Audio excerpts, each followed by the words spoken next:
Gather around, children, and you will hear a tale of a long time ago in a land far away. The day, October 13th, 2025. In Cairo, President Trump stood on a red-carpeted stage flanked by 30 world leaders and international representatives to inaugurate the first ever Gaza Peace Summit. But about half an hour into that speech, his attention strayed from the Middle East to the leader from Budapest, standing far to his right. Oh, Victor, where is Victor? Victor. We love Victor. I endorsed him the last election he had, and he won by 28 points. So you're going to do even better this time. I have two hard truths for POTUS. First, the accent is actually on the last name Orbán, not on Victor. And second, your endorsement is not, in fact, the only one that matters in Hungary, because already in October 2025, Prime Minister Viktor Orbán's political future was very much in doubt. For 16 years, Orbán has dominated Hungarian politics by rewriting rules, by consolidating power, and by turning the country into what many have called an electoral autocracy.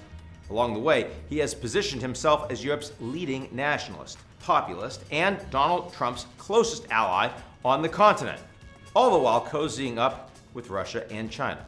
But today, his veneer of invincibility is cracking. Latest polling suggests that Orbán's main challenger, Péter Magyar, could outscore him by as much as 11 points on April 12th in what may be Europe's most consequential parliamentary election of the year. Magyar, formerly one of Orbán's closest allies, has succeeded with a hybrid message of anti-corruption and pro-transparency. But he's also enough of a nationalist and a social conservative to peel away disillusioned Orbán voters. His meteoric rise has upended Orbán's usual playbook, which relies on a splintered opposition and a monopoly on patriotic rhetoric.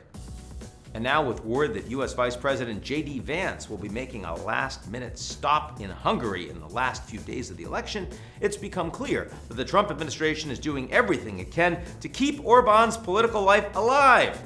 But it may just be too little and too late. That said, Orbán's political demise, if it comes to pass, will not spell the demise of the far right in Europe, not by a long shot.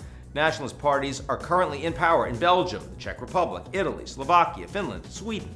Elsewhere, they are polling strongly: France's National Rally, Germany's AfD, Poland's Law and Justice Party, and the United Kingdom's Reform Party among them.